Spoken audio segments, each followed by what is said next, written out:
ராமநாதபுரம் மாவட்டம் ராமேஸ்வரத்தில் கட்டட வேலை செய்யும் வடமாநில தொழிலாளர்களை உள்ளூர் நபர் தாக்கியதாக சிசிடிவி காட்சி வெளியான நிலையில் அந்த நபரை வடமாநில இளைஞர்கள் பதிலுக்கு தாக்கிய சிசிடிவி காட்சியும் வெளியாகியுள்ளது. அந்த காட்சிகளை பார்க்கலாம்.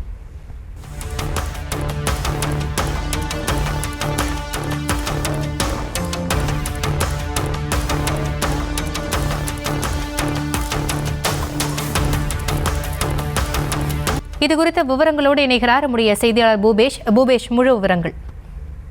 வணக்கம். ராமநாதபுரம் மாவட்டம் ராமேஸ்வரம் கிழக்கு தெருப்பகுதியில கடந்த 12ஆம் தேதி வடமாநில இளைஞர்கள் சிலர் அங்கு இருக்கக்கூடிய தனியாருக்கு சொந்தமான கட்டிடத்தில் பணி செய்து கொண்டிருந்த போது அவ்வழியே வந்த நபர் ஒருவர் மீது கட்டிடத்தினுடைய தண்ணீர் தெரித்ததாக கூறி அந்த வடமாநில தொழிலாளரை தாக்கியதாக கூறி ஒரு சிசிடிவி காட்சியானது வெளியானது. இந்த நிலையில அது தொடர்பான காட்சி வெளியாகி பரபரப்பு ஏற்படுத்தி இருக்கின்றது. தற்போது மேலும் ஒரு சிசிடிவி காட்சியானது வெளியாகி இருக்கிறது. அந்த தாக்கிய நபர் சென்றுவிட்டு திரும்பி அதே பாதையில் வந்தபோது அங்கே பணி செய்திருந்த அவர் தாக்குதலுக்குள்ளான அந்த வடமாநில இளைஞர்கள் சேர்ந்து அந்த தாக்கிய உள்ளூர் நபரை மேலும் மூர்க்கத்தனமாக தாக்கியதோடு அருகாமையில் இருந்த செங்கல் உள்ளிட்டவற்றை கொண்டு தாக்கியது தொடர்பான மேலும் ஒரு சிசிடிவி காட்சியானது தற்போது வெளியாகி இருக்கிறது.